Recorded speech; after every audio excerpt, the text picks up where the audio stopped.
Welcome aboard the Midnight Spaceship. Yeah, I'm your captain, Slade Ham. This is the part of the journey where I find myself in my hammock, staring out at the stars. If you need some further context, the lights in the spaceship a little blue and pink, and there's a little haze in the air. Perhaps from the incense. Perhaps. There's a lot to talk about on this episode of the Slade Ham Experiment. I want to talk about the Kickstarter. I want to talk about the next 90 days for me specifically. And maybe we'll see some aliens out of the window of the Midnight Spaceship. Who knows what will happen?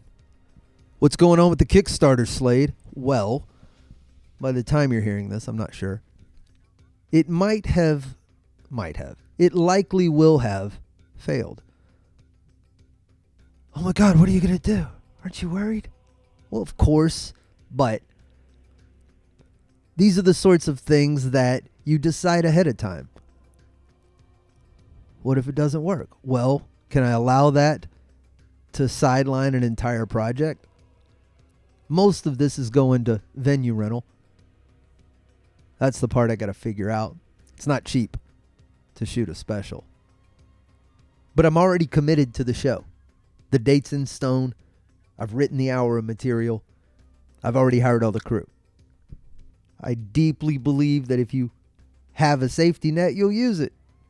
I'm sure there's somebody said, leap and the net will appear, or whatever idiom fits. But if you act like there's not one, you're less likely to fall. People who practice with a net certainly fall more than people who practice without one.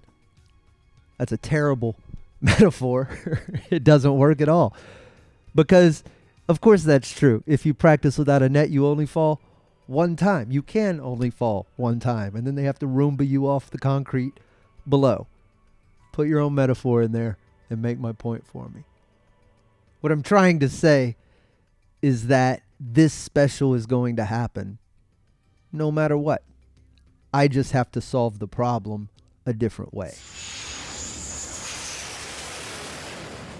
I'll write a separate piece about why I think the Kickstarter didn't work, similar to the one I wrote about why I thought it would work. Be interesting to compare the two.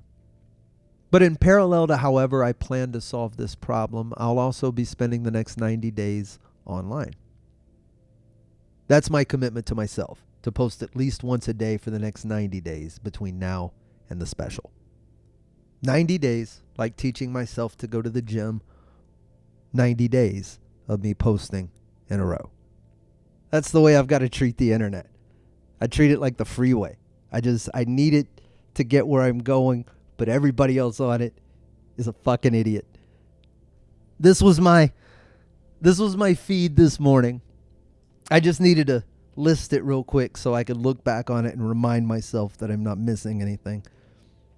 All in a row. A man with a beard in a truck talking about how the 90s were better. There's a sad dog saying he'll be executed if I don't share his picture. There's a poem by a stay-at-home mom about how she shows up, shows kindness, and stays strong. And damn it, she's proud of herself. A headline. Can you believe they're letting this celebrity back into this venue? I don't know who, and I don't know where. There's a 9-minute video of a man weed-eating his sidewalk. There was a woman cleaning a dirty rug. A lady making an atrocious southern mac and cheese with frozen crab meat and Rotel tomatoes. Joe Rogan selling mind pills. And an article that says, you won't believe what rights you just lost. A Renaissance painting of Vin Diesel. And text that just says, don't like tipping, don't eat out. Posted by Neil deGrasse Tyson. There's conspiracy theories about the Russian and the Chinese coming, who's in the Epstein files, the water in Michigan's turning all the poodles straight, ICE is going to steal your chihuahua, and of course, aliens. For a while, it was fun to follow the New Jersey drones. That was a year or two ago. Everybody was seeing Volkswagen-sized drones flying from place to place in New Jersey, and nobody seemed to know what they were doing. There were also drones over Lakenheath Air Base in the UK and a few other sites in the US, some of which you'd think would have some pretty strict air traffic control. Most recently, President Donald Trump has said he does know, but he can't say. But it's nothing we should be afraid of. Tulsi Gabbard, Director of National Intelligence, just said on an interview with the New York Post, "When asked about UFOs, I have my own views and opinions. In this role, I have to be careful with what I share." She didn't really say anything if you watch the interview. But it's funny to watch people debate things like disclosure. The reason I pay attention to that subject is because it's a safe debate for me to watch. A recent Reddit post brought back up a podcast from a scientist who said there's a network of trillions of tiny particles scattered across the planet of an alien technology that can rearrange itself. Self-programmable matter. That was Richard Banderick, CEO of Field Propulsion Technologies. He was a former propulsion engineer for NASA and Lockheed Martin. This isn't a nobody. He said that in a December 2024 episode of Ecosystemic Futures podcast. You can find it. He described a covert effort by the U.S. government and private research groups to study advanced materials allegedly recovered from UFOs. He said these objects were not simply crash debris, but part of what he suspects is a vast invisible sensor network scattered around the world. People are just saying this. That's on a NASA-sponsored podcast. There is also a paper that just came out, or is in preprint right now. A team of 15 international researchers led by Swedish astronomer Dr. Beatrice Villaroel. I cannot pronounce foreign names. They found evidence of mysterious artificial objects in Earth's orbit that existed decades before humanity launched its first satellite. What you say? The findings come from analysis of 298,165 short-lived transient events captured in photographic plates from the first Palomar Sky Survey taken between 1949 and 1957. Did you digest all that? Here's more. These aligned multiple transient events appeared in the sky before any human-made satellites existed. Sputnik 1, the first artificial satellite, wasn't launched until October 4th, 1957. What does that mean? That means if they look back at these images of space from before that time and they compare them, they get light glints off of objects that should not be there unless they were in orbit. So when you look at all of this, if you're someone who lives on that subreddit, it's very easy to craft a worldview where aliens are on their way back and we're all being lied to. There's still more. But my point is, this is a safe space because there is no right or wrong in the debate about UFOs.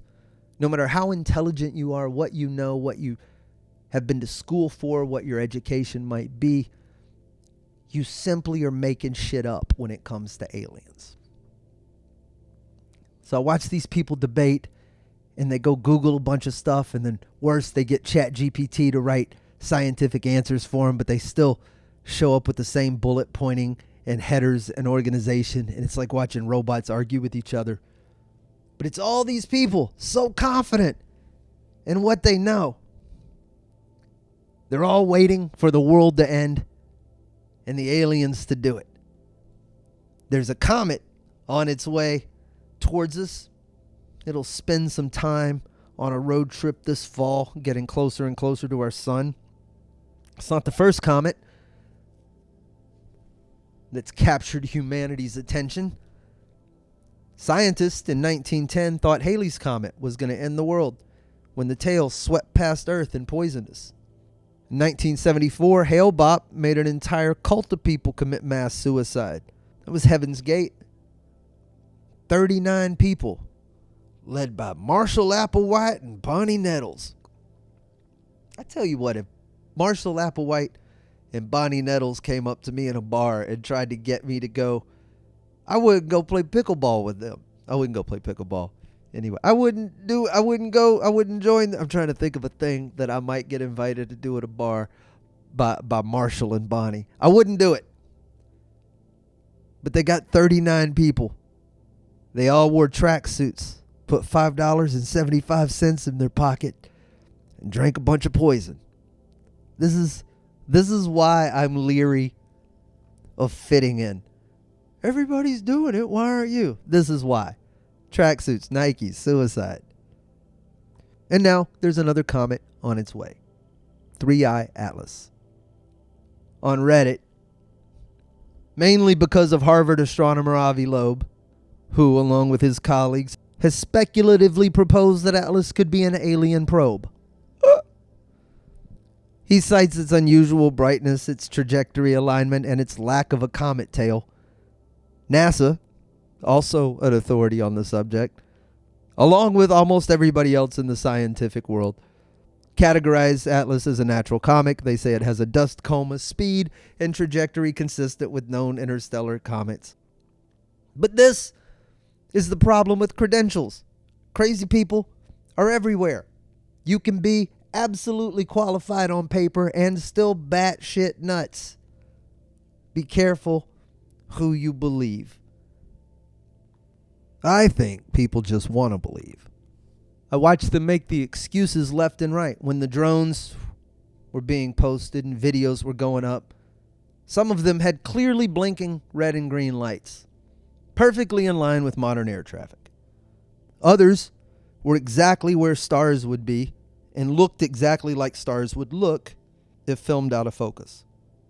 And yet some people would say, wouldn't the aliens want to disguise themselves as out of focus stars or airplanes so they could blend in? I think, how bad is your life that you're pulling for an alien invasion like this, that you need to believe in this so badly? Is it so you don't have to go to work? I think you can no call, no show if the motherships position themselves over all the major cities tomorrow. I do. So much would change. Well, the divorce didn't make sense before the aliens, but now you get pulled over. Do you know how fast you were going? I don't know why all my characters sound the same. Do you know how fast you were going? Like, have you looked up? There's aliens. That's just a government trick to get you to take the vaccine. Okay. You're like, I lost 3 friends to aliens. So, assuming 3I Atlas is not an alien probe designed to kill us all in line with the Dark Forest theory, I'll be shooting my special November 15th. So until the next time we board the midnight spaceship for the Slade ham experiment, be good to yourselves. We're not nearly kind enough to ourselves.